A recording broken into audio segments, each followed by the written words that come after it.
Okay guys, welcome back naman po sa ating channel. At mayroon naman tayo dito ngayon na ginagawang isang amplifier. Ito yung dati nating ginawa. So tumutunog na ito guys. Na-upload ko na rin ito sa ating channel. At mayroon din tayo naman ditong isang gagawin naman. At kinahoy-kahoy lang natin to na ang mga kanyang mga board at saka pisa. Pero yung problema dito guys sa kanyang main amplifier, itong kanyang regulator IC o IC ang tawag dyan. Mayroon siya dapat ditong supply na ang kanyang input ay 12 volts at ang kanyang output naman ay dapat mayroon siyang 8 volts. So nasunog ito guys, kaya tinanggal ko na ito. Ayan o. Yan. Yan yung area na yan. Ito guys. Ito dito. Ito yung kanyang ground at ito naman yung kanyang output. Ito naman yung kanyang input. Ito yung output at ito naman ground. So wala tayong pisa na pampalit dyan kasi maliit na pisa dyan. Yung pisa niyan ay nakalapat dito. So wala tayong nabibili ditong ganyan. Iwan ko lang sa online, baka mayroon siguro sa online. So ang ginawa ko guys, bumili na lang ako ng regulator IC na malaki. Ito. Number nito guys ay 7808. Ito guys, 7808. So gagawin ko lang dito ay lalagyan ko na lang ng extension wire. Kasi hindi rin natin pwedeng ilapat dyan kasi malaki yan guys. Makikita nyo malaki. So ang liit naman itong tinanggalan natin.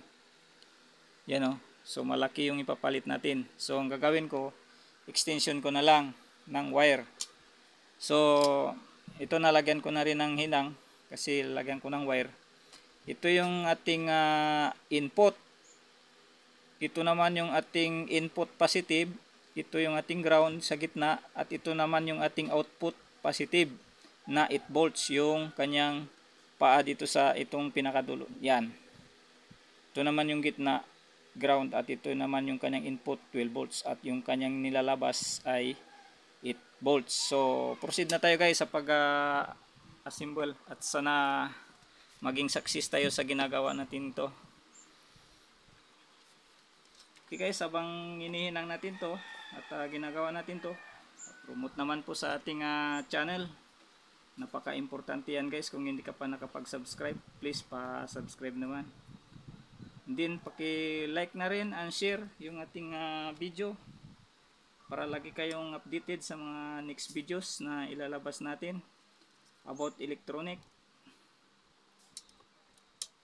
So ito guys, lagyan lang natin ng wire at ay kakabit lang natin dyan guys. So ayan guys, nakabit na natin yung ating regulator IC. Yan dyan guys. Nag-extension lang ako ng wire kasi malaki. Ito yung sinasabi ko guys, 7808 yung kanyang number at yung output nyan ay 8 volts. So magbo-voltage check tayo. I-voltage check natin kung mayroon ba siyang output na 8 volts. So ito yung gamit natin, digital tester. So yan guys, tingnan nyo lang. At mayroon na rin tayong supply, naka 12 volts na tayo. So ipa-power on ko na lang ito yung kanyang switch guys. So ayan, nakauna guys yung ating unit at lalagay ko lang ito sa ground yung test probe natin na black at tignan yung ating tester kung mayroon ba tayong masusukat. Sa input muna tayo guys, kailangan mayroon siyang 12 volts o 11.6, good yan. Kasi ginagamit pa natin yung ating battery kaya medyo mababa na siya sa 12. Pero good naman yan, pwede na yan. So may output tayo na 8 volts dapat. Ayan guys, so output yan 8 volts. So good na yan guys. Subukan natin guys mag audio test tayo guys. Gamit tayo ng analog tester. Arrange tayo sa tin.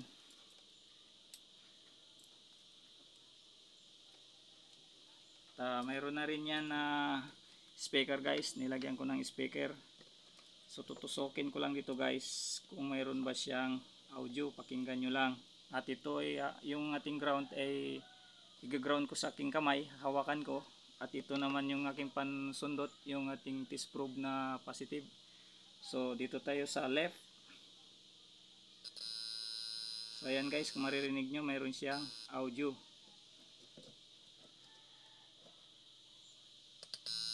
Ayan guys, nasa left tayo. So dito naman tayo sa right kung mayroon din. So ayan guys, left and right mayroon na siyang audio at napakalinaw yung kanyang audio. So maglalagay lang tayo dito guys ng ating input. Para sa input, i-off muna natin yung ating power. At ito guys, dinugtungan ko lang kasi maiksi para dito sa ating, kasi wala pa tayong Bluetooth board, mag-order pa tayo sa online. So RCA muna tayo. So itong gagamitin natin guys, dahil maiksi siya, dinugtungan ko lang. So yan guys, punduan lang natin to. Nalagyan ko na ng electrical tape. So ilalagay lang natin dito sa kabilang board para sa ating audio signal. Audio signal ito guys, input. So dito tayo sa ground, itong kulay black. Ito natin ihinang sa ground.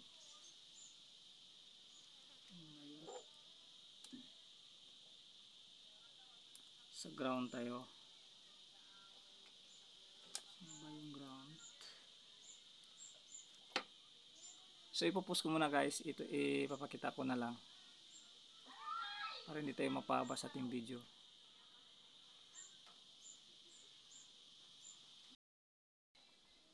So ayan guys, nakabit na natin yung ating audio signal sa ating audio input para sa RCA. Ayan guys, konektado na yan guys. Ito, kabit na natin dyan, pinagdugtong-dugtong lang. Ayan guys, so ready to testing na tayo guys kung tutunog na ba ito.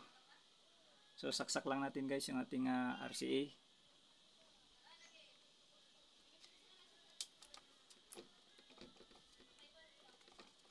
Meron na rin tayo guys na speaker.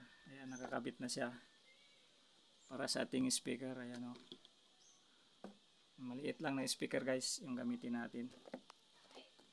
So pa-power on na natin guys. So ayan, naka-power na tayo at kuha lang tayong music sa ating cellphone. Ayan guys, naka-play na nating cellphone at bubulyuman lang natin dito guys. Yan, nagbo-volume tayo guys. So ito yung master volume nya guys. Pipitin ko lang guys.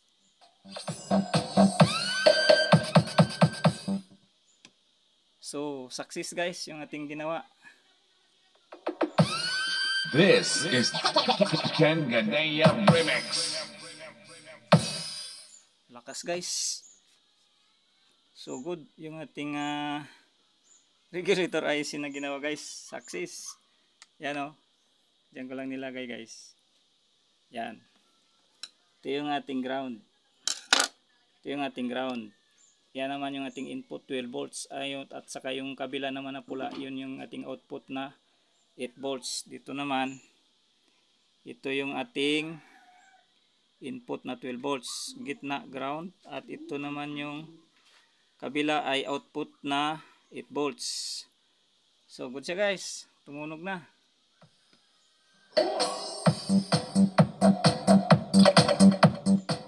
So hanggang dito na lang guys. At hanap muna tayo ng Bluetooth board o mag-order na lang siguro tayo sa online.